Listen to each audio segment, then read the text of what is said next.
महाराष्ट्र भाजपने नाव न सुचवल्यानं शिर्डीतनं उमेदवारी मिळाली नाही, माझा कट्ट्यावर रामदास आठवलेंचं वक्तव्य। राज ठाकरेंना घेऊन कोणाचा फायदा होणार नाही, माझा कट्ट्यावर रामदास आठवलेंचा दावा, तर उद्धव ठाकरेंनी ऍडजस्टमेंट करायला हवी होती, आठवलेंचं वक्तव्य। मनसेच्या महायुतीत समावेशाच्या चर्चा थंडावल्या, महायुतीतल्या पक्षांच्या चिन्हावर लढण्याचा प्रस्ताव मनसेने फेटाळला। 3,500 कोटी टॅक्स थकबाकी प्रकरणी काँग्रेसला दिलासा, निवडणुकीपर्यंत कोणतीही कारवाई करणार नाही, प्राप्तिकर विभागाचं सुप्रीम कोर्टात स्पष्टीकरण। रामटेकच्या काँग्रेस उमेदवार रश्मी बर्वे यांना न्यायालयाकडून तुर्तास दिलासा नाही, जात पडताळणी समितीच्या आदेशाला तुर्त स्थगिती नाही, याचिकेतील तांत्रिक बाबींची पूर्तता करून बुधवारी पुन्हा सुनावणी। महाराष्ट्र सदन घोटाळा प्रकरणी भुजबळांसह निर्दोष मुक्त झालेल्या आरोपींना हायकोर्टाची नोटीस, 4 आठवड्यात भूमिका स्पष्ट करण्याचे कोर्टाचे निर्देश। तानाजी सावंतांनी 6,500 कोटींचा अँब्युलन्स घोटाळा केला, अँब्युलन्स खरेदीच्या नावाखाली 539 कोटी रुपये खाल्ले, रोहित पवारांचा गंभीर आरोप, तानाजी सावंत यांनी राजीनामा द्यावा, रोहित पवारांची मागणी। पंतप्रधान मोदींच्या सभांचा एप्रिल आणि मे महिन्यात महाराष्ट्रामध्ये धडाका, राज्यात जवळपास 10 सभांचं नियोजन, मोदींच्या सभांच्या तारखा लवकरच जाहीर होणार। स्टार प्रचारकांकडे 1 लाखापेक्षा जास्त रोकड सापडल्यास होणार कारवाई, निवडणूक आयोगाचा इशारा, तसंच उमेदवाराला रोजच्या खर्चाची नोंद निवडणूक आयोगाला पाठवावी लागणार।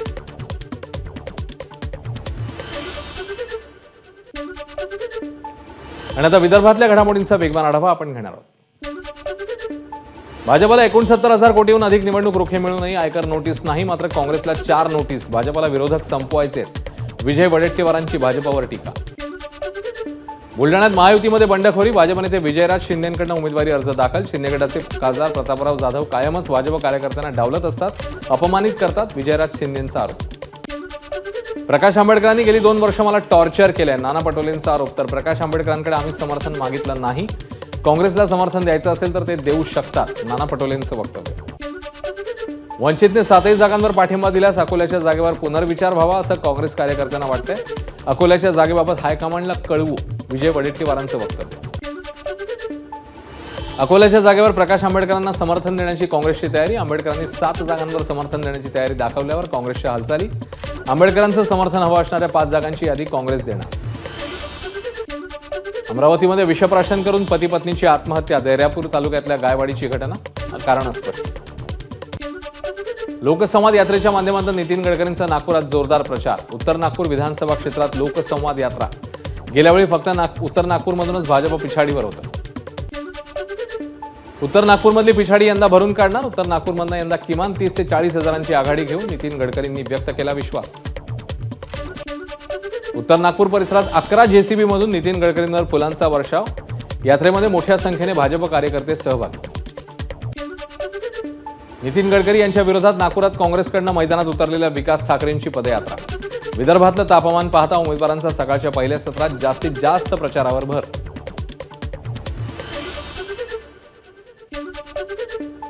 आणि आता मराठवाड्यातल्या घडामोडींचा सुपरफास्ट आढावा आपण घेणार आहोत। महादेव जानकरांनी रासपच्या एबी फॉर्म सोबतच भरला उमेदवारी अर्ज, शिटी, रोड रोलर किंवा सफरचंद हे चिन्ह मिळणार, 3 चिन्हांपैकी एका चिन्हावर जानकर लढणार। जानकरांना सकुशल दिल्लीत घेऊन या, लोकसभेत जानकरांची वाट पाहतोय असं मोदी म्हणाले। परभणीतील सभेत उपमुख्यमंत्री फडणवीसांचं वक्तव्य। महाराष्ट्रात जातीय सलोखा राहील यासाठी जीवाचं रान करू, सूर्यचंद्र आहेत तोवर कोणी संविधान बदलणार नाही, उपमुख्यमंत्री अजित पवारांचं वक्तव्य। मराठा आंदोलकांकडून अशोक चव्हाणांना प्रवेश बंदी, नांदेडच्या अर्धापूर तालुक्यातली घटना, कोंढा इथल्या मराठा समाजाच्या कार्यकर्त्यांचा अशोक चव्हाणांना विरोध। छत्रपती संभाजीनगरमध्ये विरोधी पक्षनेते अंबादास दानवे आणि चंद्रकांत खैर यांच्या नेतृत्वात मोवियाची बैठक, बैठकीला शिवसेना, ठाकरे गट, काँग्रेस, राष्ट्रवादीचे पदाधिकारी उपस्थित।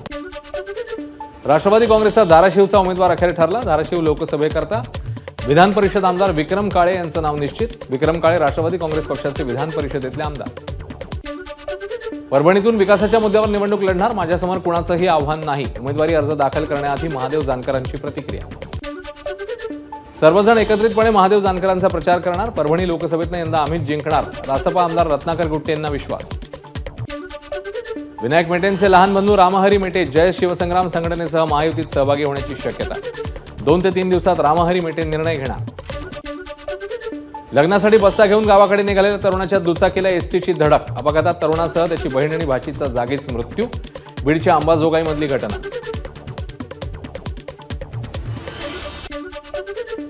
आणि आता पश्चिम महाराष्ट्रातल्या घडामोडींचा एक सुपरफास्ट आढावा आपण घेणार आहोत।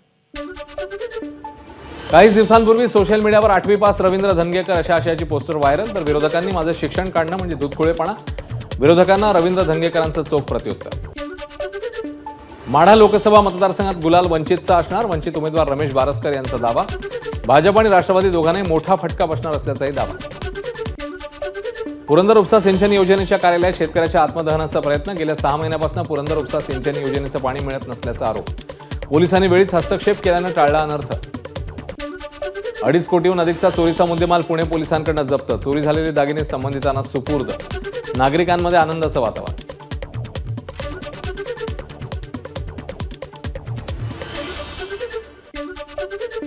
भाजपने देशाला धर्माची आणि जातीची कीड लावली, काँग्रेस उमेदवार प्रणिती शिंदेंची प्रचारादरम्यान भाजपवर टीका।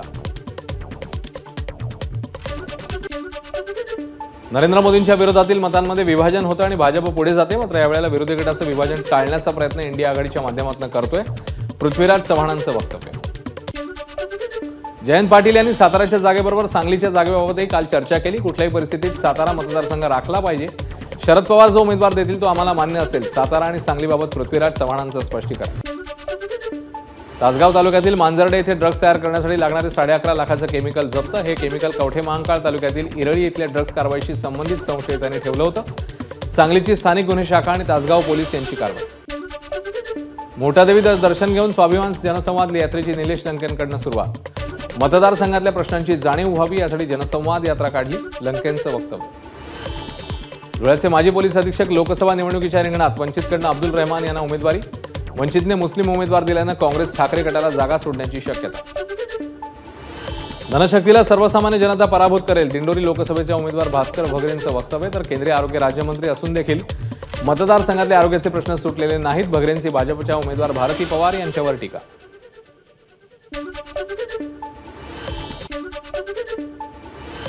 आणि आता कोकणातल्या घडामोडींचा वेगवान आढावा आपण घेणार आहोत। अनंत गीतेंच्या जनसंवाद प्रचार दौऱ्याला आजपासून रायगडच्या साखर गावातून सुरुवात, गीते रायगड लोकसभेचे ठाकरे गटाचे उमेदवार, निष्ठेला कलंक लावणाऱ्यांना धडा शिकवण्यासाठी रायगड लोकसभा निवडणूक लढवावी लागली, गीतेंकडून सुनील तटकरेंचा समाचार। दिल्लीतील सभेत उद्धव ठाकरेंची लायकी राहुल गांधींनी दाखवली, नितेश राणेंचा उद्धव ठाकरेंवर त्यांची टीका, ठाकरे गटाला इलेक्टोरल बॉन्ड कोणी दिले याचा हिशोब आम्हाला जाणून घ्यायचा आहे, नितेश राणेंची प्रतिक्रिया। पंतप्रधानांच्या दौऱ्यावर संजय राऊत टीका करण्याचं काम करतायत, 4 जून नंतर देखील पंतप्रधानपदी मोदीच असणार, नितेश राणेंची संजय राऊतांवर टीका। मंत्री दीपक केसरकरांना लोकसभा निवडणुकीच्या काळात शस्त्र जमा करण्याचे आदेश, सावंतवाडी पोलीस ठाणे हद्दीतल्या एकूण 13 जणांना शस्त्र जमा करण्याचे जिल्हाधिकाऱ्यांचे आदेश, 6 जूनपर्यंत शस्त्र पोलिसांच्या ताब्यात राहणार। मनोर वाडा भिवंडी राज्यमार्गाची दयनीय अवस्था, वाडा मनोर महामार्गावरील करळगाव येथील पूल धोकादायक बनल्यानं महामार्ग अवजड वाहतुकीला बंद, त्यामुळे मुंबई अहमदाबाद राष्ट्रीय महामार्ग आणि इतर उपमार्गावर वाहतूक कोंडीची शक्यता। पालघरच्या वाडा भिवंडी महामार्गावर वैतरणा नदीच्या पुलाजवळ ट्रकला भीषण आग, आगीत ट्रकमधला संपूर्ण गहू जळून खाक, शॉर्ट सर्किटमुळे आग लागल्याची माहिती।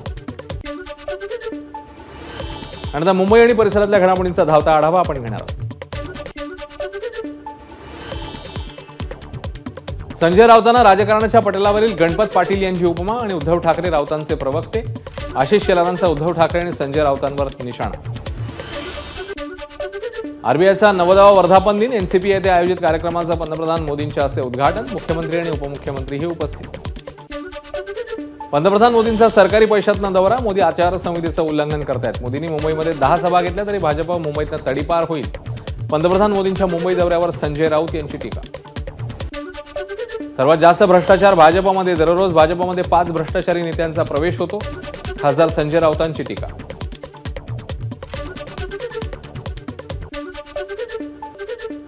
काल रामलीला मैदानावर भ्रष्टाचाऱ्यांचा मेळा बघितला, सर्व भ्रष्टाचारी त्यात सहभागी झाले होते, इंडी गठबंधन न म्हणता त्यांना इंडी ठगबंधन म्हणता येईल, भाजप प्रवक्ते केशव उपाध्ये यांची विरोधकांवर टीका। 17 मे रोजी शिवाजी पार्कवर सभा घेण्यासाठी ठाकरे गट आणि मनसेकडनं अर्ज, एकाच दिवशी दोन्ही पक्षांकडनं मैदानासाठी पालिकेत अर्ज दाखल, मात्र मनसेचा अर्ज ठाकरे गटाच्या अर्जापूर्वी दाखल झाल्यानं हे मैदान मनसेला मिळण्याची शक्यता। निवडणुकीच्या तोंडावर दादर माहीम मतदारसंघातला अंतर्गत कलह चव्हाट्यावर, विभाग प्रमुख गिरीश धानोरकर यांचा आमदार सरवणकर आणि समाधान सरवणकर यांच्यावर आरोप करत पदाचा राजीनामा। मुंबईला कोस्टल रोड सुरू होऊन 15 दिवस झाले तरी अद्यापही या मार्गावरून बेस्टची सेवा सुरू झालेली नाही. बससाठी स्वतंत्र मार्गिका राखीव असतानाही बेस्टचं नियोजन नाही. संपूर्ण मार्ग सुरू झाल्यावर बेस्ट बस मार्ग ठरवले जातील. बेस्टची माहिती. मुंबई शहर आणि उपनगरातल्या गृह खरेदीचा सकारात्मक दिशेने प्रवास. वर्षभरात मुंबईत 1,32,000 घरांची विक्री. 10,590 कोटींचं मुद्रांक शुल्क जमा. उन्हाळी सुट्टीमुळे रेल्वेकडून साप्ताहिक विशेष गाड्यांना मुदतवाढ. मुंबई जयपूर मुंबई अजमेर गाड्यांचा यामध्ये समावेश. मुंबईमध्ये पुढील 2 दिवस उष्णतेच्या लाटेचा अंदाज. तापमान 40 अंशांच्या पुढे जाण्याची शक्यता. भिवंडी शहरातील फंडोले नगर परिसरातील यंत्रमाग कारखाना अचानक कोसळला. यावेळी कारखान्यात 8 मजूर काम करत होते. कारखाना कोसळल्यानं 3 कामगार जखमी. एबीपी माझा, उघडा डोळे बघा नीट.